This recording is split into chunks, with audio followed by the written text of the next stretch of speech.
दक्षिण दक्षिण देश में देवगिरी पर्वत के निकट सुधर्मा नामक एक अत्यंत तेजस्वी तपोनिष्ठ ब्राह्मण रहता था। उसकी पत्नी का नाम सुदेहा था। दोनों में परस्पर बहुत ही प्रेम था। किसी प्रकार का कोई कष्ट नहीं था, लेकिन उन्हें कोई संतान नहीं थी। ज्योतिषों की गणना से पता चला कि गर्भ से संतान उत्पत्ति हो ही नहीं सकती। सुदेहा संतान की बहुत ही इच्छुक थी। उसने आग्रह करके सुधर्मा का दूसरा विवाह अपनी छोटी बहन से करवा दिया। पहले तो ब्राह्मण देवता को यह पता नहीं चली, यह बात नहीं जची, लेकिन अंत में उन्होंने अपनी पत्नी की जिद के आगे झुकना ही पड़ा। वे उसको आग्रह टाल नहीं पाए। वे अपनी पत्नी छोटी बहन गुस्मा से ब्याह कर घर ले आए। गुस्मा अत्यंत विनीत और सदाचारी स्त्री थी। वह भगवान शिव की अत्यंत भक्त थी।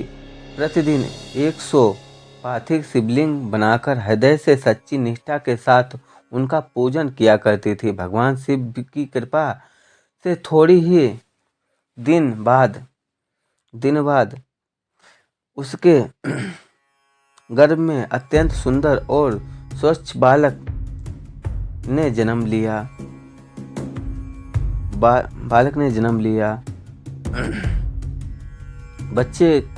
बच्चे से जन्म सुदेहा और गुस्मा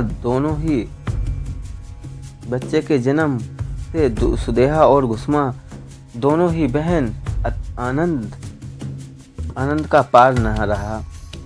दोनों के दिन बड़े आराम से बीत रहे थे, लेकिन जाने कैसे थोड़े ही दिन के बाद सुदेहा के मन में एक कुविचार ने जन्म ले लिया। वह सोचने लगी कि मेरा तो इस घर में कुछ भी नहीं है, सब कुछ गुस्मा का है। मेरे पति पर भी उसी ने अधिकार जमा लिया है, संतान भी उसी की है। यह कुविचार उसके मन में धीरे धीरे बढ़ने लगा। इधर गुस्मा का वह बालक बड़ा हो रहा था। धीरे धीरे वह जवान हो गया। अब तक सुदेहा के मन में कुविचार रूपी अंकुर एक विशाल वृक्ष का रूप ले चुका था। अन्यथा एक दिन उसने गुस्मा के युवक पुत्र को रात को सोते समय मार डाला। उसके सबको जलाकर उसने तालाब में फेंक दिया, जिससे गुस्मा प्रतिदिन पार्थिव शिवलिंग को फेंका करती थी। सुबह होते ही सबको इस बात का पता लगा कि पूरे घर में कोहराम मच गया। सुदेहा माँ और उसकी पुत्र वधू दोनों सिर पीट कर फूट कर रोने लगी, लेकिन गुस्मा नित्य की भांति भगवान शिव की आराधना में तल्लीन रही। जैसे कुछ हुआ ही ना हो। पूजा समाप्त करने के बाद पार्थिव शिवलिंग को तालाब में फेंकने के लिए चल पड़ी। जब वह तालाब से लौटने लगी, उसी समय उसका प्यारा लाल तालाब के भीतर से निकलकर आता हुआ दिखाई दिया, जैसे कहीं आसपास से ही घूमकर आ रहा हो। इसी समय भगवान शिव भी प्रकट होकर गुस्मा से वर मांगने को कहने लगे।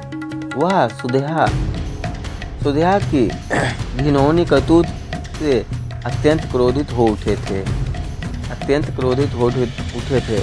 अपने त्रिशूल द्वारा उसका गला काटने को उद्यत दिखाई दे रहे थे।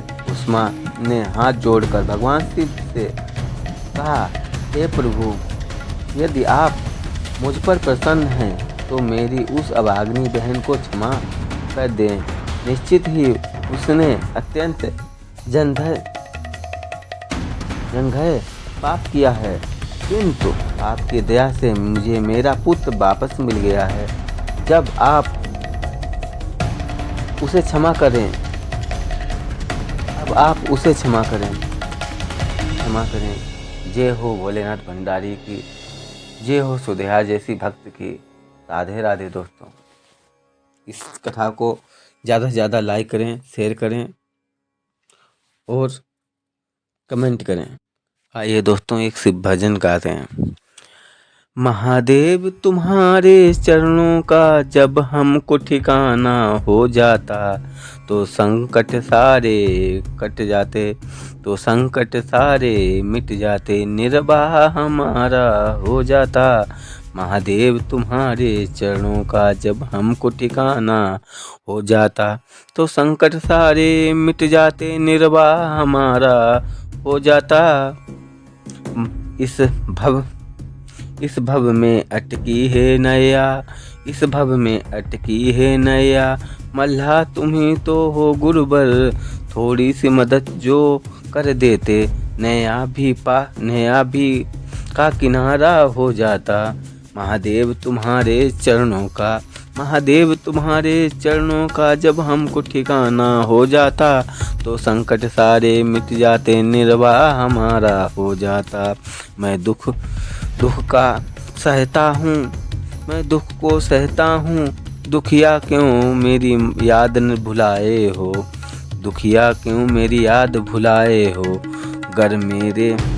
गर मेरे दुखों को हर लेते, जीने का सहारा हो जाता। अगर मेरे दुखों को हर लेते तो जीने का सहारा हो जाता। महादेव तुम्हारे चरणों का जब हमको ठिकाना हो जाता तो संकट सारे मिट जाते, निर्वाह हमारा हो जाता।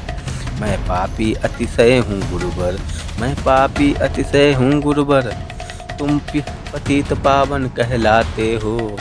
मैं पापी अतिशय हूँ गुरुवर, तुम पतित पावन कहलाते हो।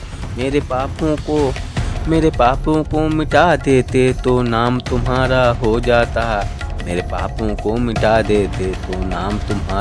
जाता।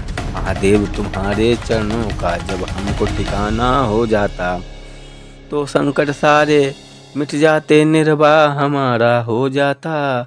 जय भोले भंडारी। हे शिव गुरु, सबका कल्याण हो, सबके दुख दूर करना। जो ये कथा आपकी सुने, लाइक करे, शेयर करे।